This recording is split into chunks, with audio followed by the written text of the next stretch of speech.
right, it's Joel here, and I'm with Alex Herrity, who is a game designer of a current Kickstarter called Poser. Alex, welcome to the show. Glad to have you here. Talk to us a little bit about your game. Tell us the basics on it. Sure, and thanks for having me, Joel. Yeah, so Poser is a hidden identity game, and the big difference in it, it's set in the 80s. It really embraces this nostalgic 80s feeling, at least the way we kind of all thought of the 80s, even if we weren't around during it. And the basic gameplay is each round, every player, 3-day players, every player gets a character card. Those are set from 80s clicks. So Valley Girl, Surfer, Skater, Slacker, basically who'd be in the Breakfast Club in the movie. And one of you doesn't get one of those cards. Instead, you get a Poser card. So everybody has the same card. Let's say we're all Valley Girls. Right. And one of you is a Poser instead. And basically the premise is each round you're trying to figure out who has a Poser card. And the Poser is trying to figure out what the character is that round.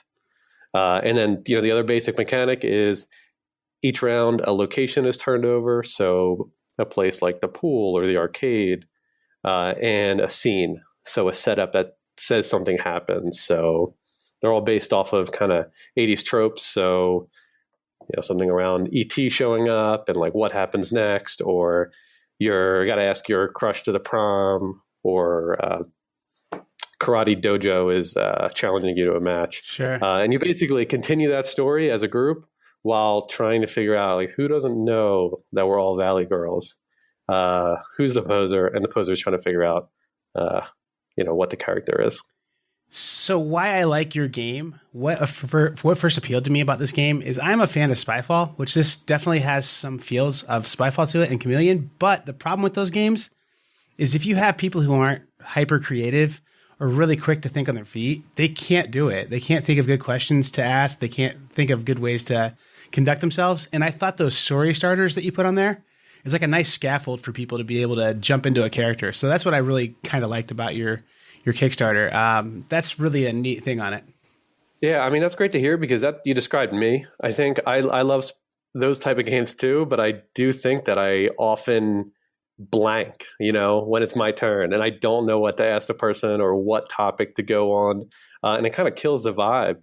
And the idea here was I'm setting up ridiculous hijinks each round. It's usually a situation that everyone's kind of familiar with, even whether they saw the movie it was based on or not. And it gives people a way to start, ends up making people goofy who aren't normally that goofy. Yeah. I also have this role-playing system I like to play in called Fiasco.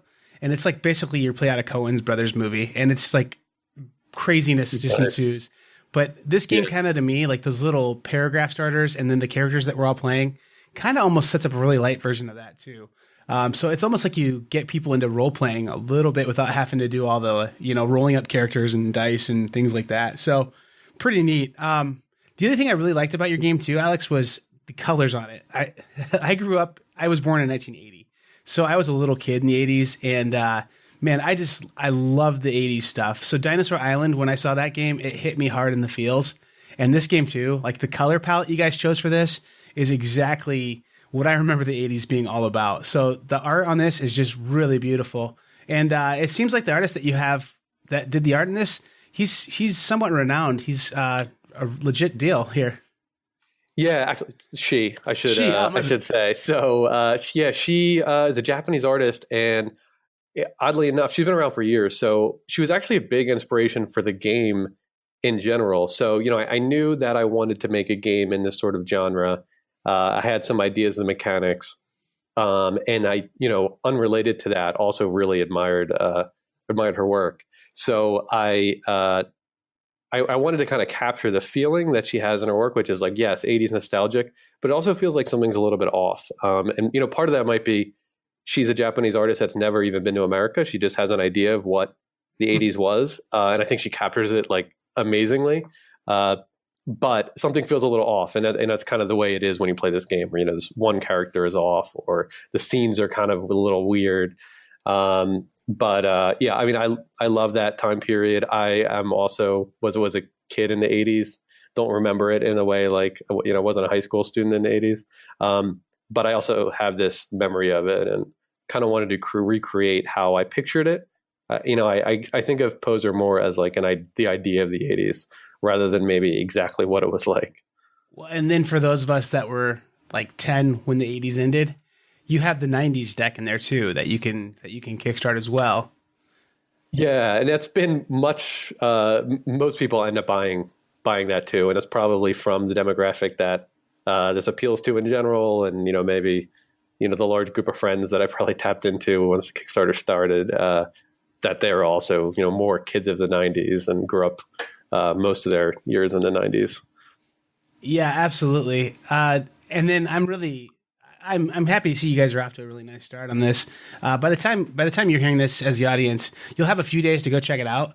The game is called Poser, and it is on Kickstarter. And I think the price points on it are around $20 for the base game, and then $32 with the 90s deck, if I'm remembering right. Does that seem right?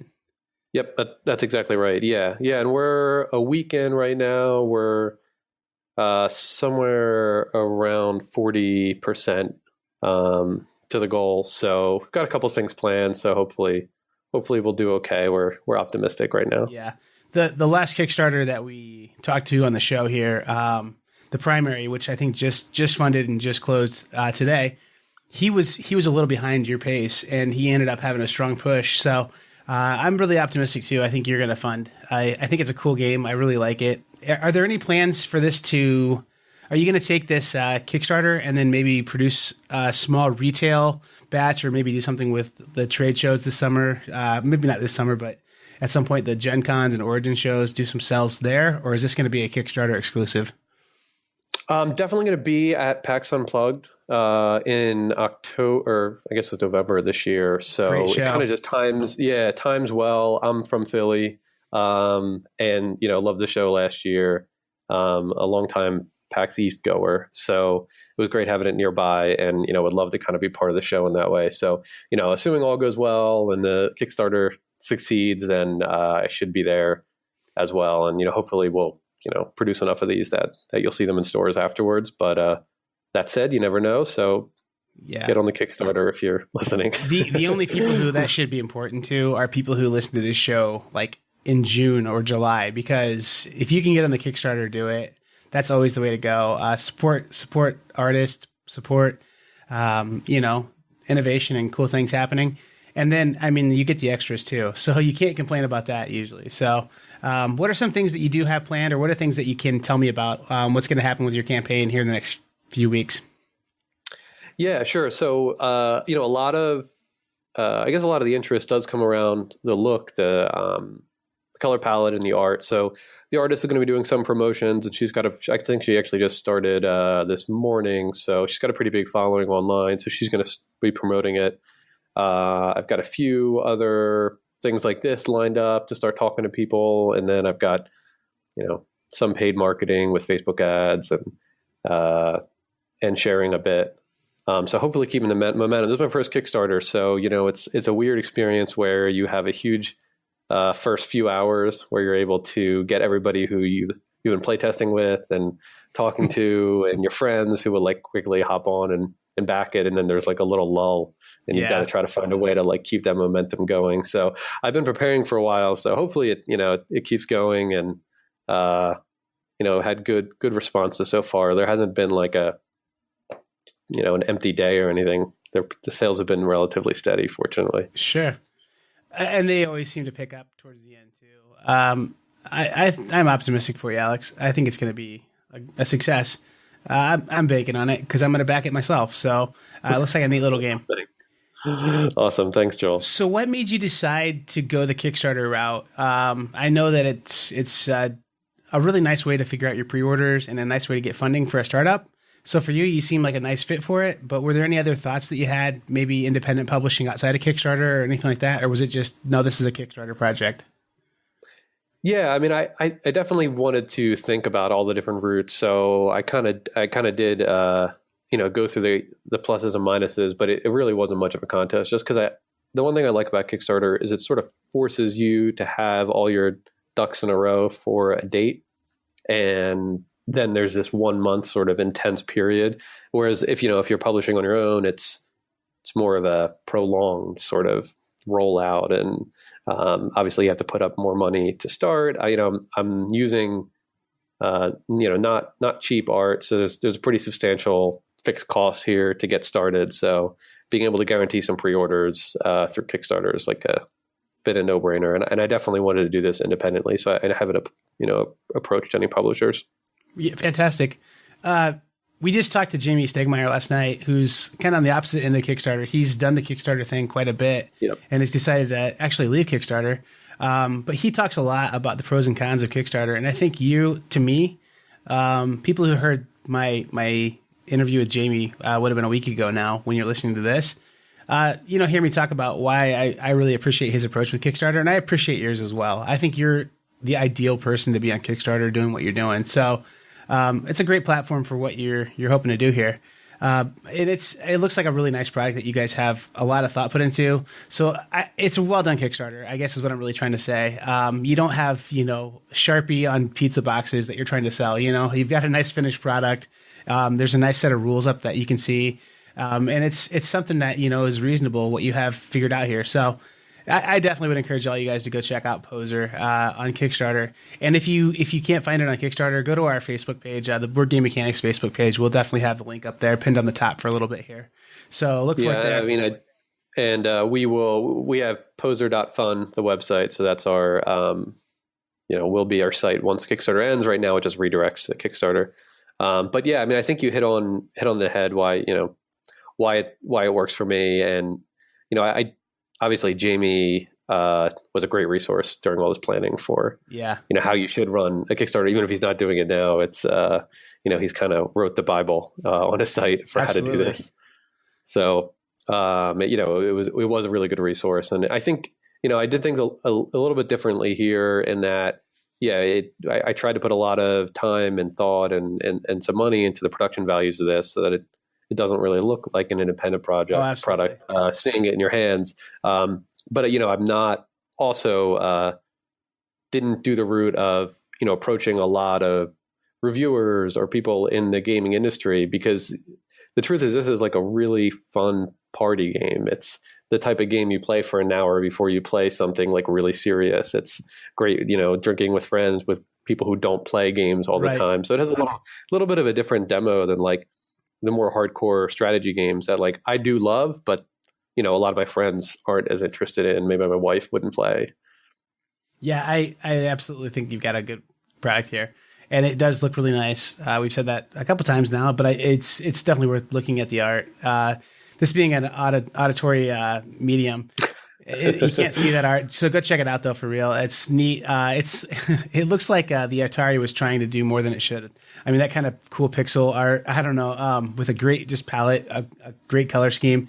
The palm trees I saw on one of the pieces of art were just really cool looking. It's like a pixel art, but it's not like a cliched been done pixel art. It's a different style for sure. I really like it. All right, so do you have anything else in the works other than Poser, or is this just one step at a time kind of thing? Yeah, the big next piece is a 90s pack for this. So depending on where we land on the funding, that'll either be sort of an expansion to Poser, or it could potentially be its own standalone game that you could play by itself. So either way, there's going to be some work left there. I share very little about the 90s edition on the Kickstarter page itself. There'll be some more coming soon through the updates on the page.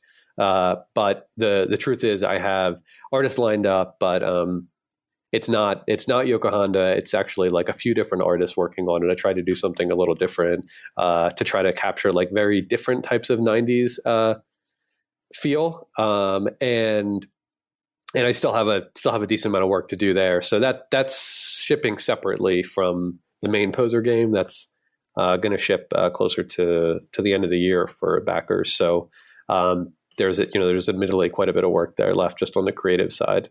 Yeah. How long have you been working on Poser? When did this thing first become a thing? It was about the beginning of last year. So I guess that's a year and 3-4 months now. Sure. I had some ideas earlier, but that was when it actually like the name came and the general mechanics. It's changed quite a few times over those first 6 months, especially where it was something a little more like Mafia, where you had opposing groups. And at one time I had leaned way heavily into the role playing side and decided that didn't work. And so the same kind of mechanics have been there, but the weight on each of them have changed quite a bit over the last year. That stuff on the cutting room floor becomes expansions though and stuff. So we'll maybe see some of that a bit later. That's awesome. Totally. I've had a couple board game designs that I'm I don't know, maybe halfway through even the initial development stages, but both those games kind of came to me like a lightning strike. Like 3:00 in the morning, I got to get up and start typing some stuff down. Was that kind of how this happened, or was this a slow? You kind of talked about some changes that happened, but the initial concept, was it a gradual thing, or was it like oh wow, this would be cool? Yeah, it was very lightning strike-ish, the way you described it, to get like the rough outline of this. All came together really, really quickly. So I mentioned, I kind of had ideas for years about like, oh, this genre I'd like to play. Didn't have the theme, didn't have, anything unique about it.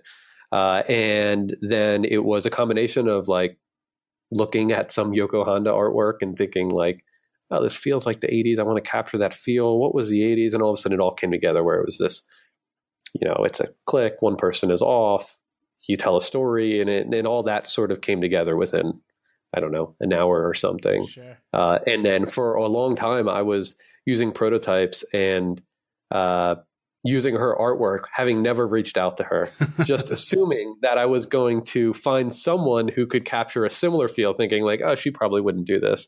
Like, her work is right now, it's up in Times Square. It's on a bunch of subways in New York. Like she's, works with MTV. So I just didn't think this would be something she would do. So in my head, I was like, oh, let me just use this for now to capture the feel and I'll find someone else later. And then eventually just reached out to her and said like, hey, is this something you want to do? And she was obviously receptive to it. So those early prototypes were using just art that I found that she did that I didn't have the rights to. And that was a really happy day for you, I'm sure, when she said, yeah, cool. Yeah, I mean, that was the point where I'm like, okay, I have to do this for sure. Now that like it felt like a sign, and that was when I picked a date for the Kickstarter at that point, and was like, I'm going to finish all the playtesting I need. I'm going to finish everything to get ready for then. And I ended up doing it a week after the date I picked, but I thought that was pretty good. A few months out, or more than a few months out. That is great. So some questions that we ask everybody who's on the show, basically some typical what you'd ask a gamer. Who are you playing right now? What games are you playing? So I wish I could tell you that I'm playing anything but this over the last few months, but I mean, I guess the big games I'm playing have been more like digital. So I'm a huge Switch fan. I have a long commute to my job. Yeah. I'm on that constantly. It's been like a lifesaver since it came out.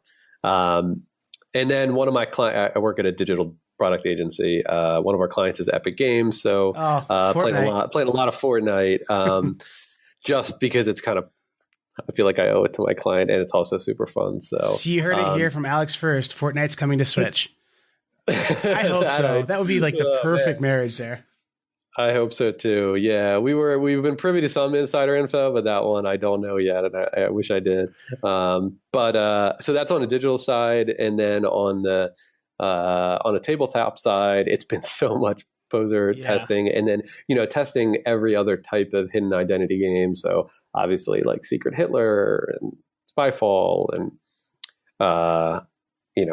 right. That genre constantly, with some role playing thrown in too, just to sort of see how I can incorporate that better. So those have been big ones. And then my favorite game all time is Carcassonne. It's not that original, but just love it. Yeah. Do you play it mean or do you play it nice? That's a good question. It starts out nice. Then I'm awful. I think they all do.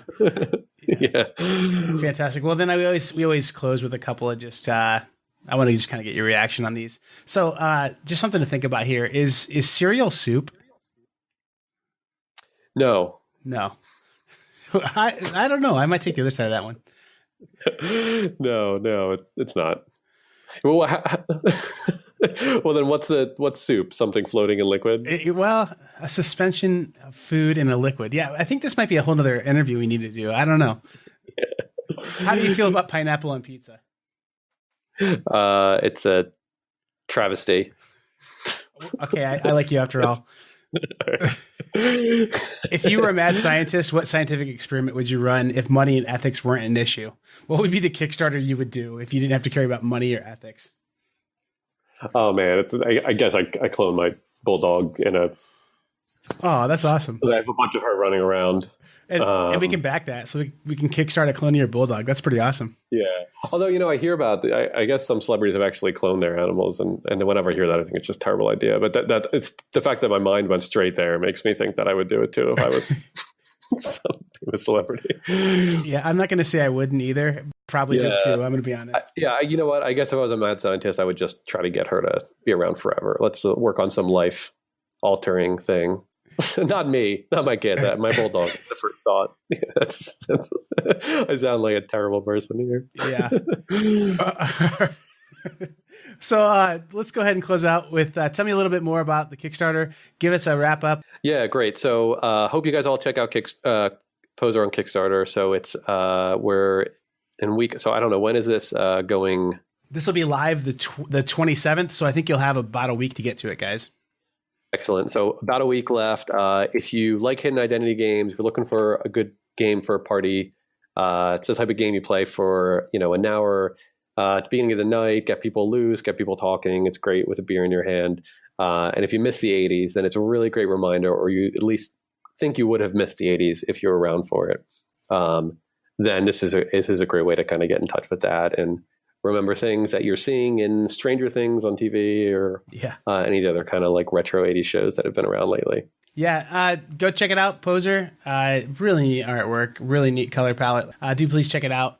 Thanks, Alex, again for your time, and have a good afternoon. Thanks, Joel.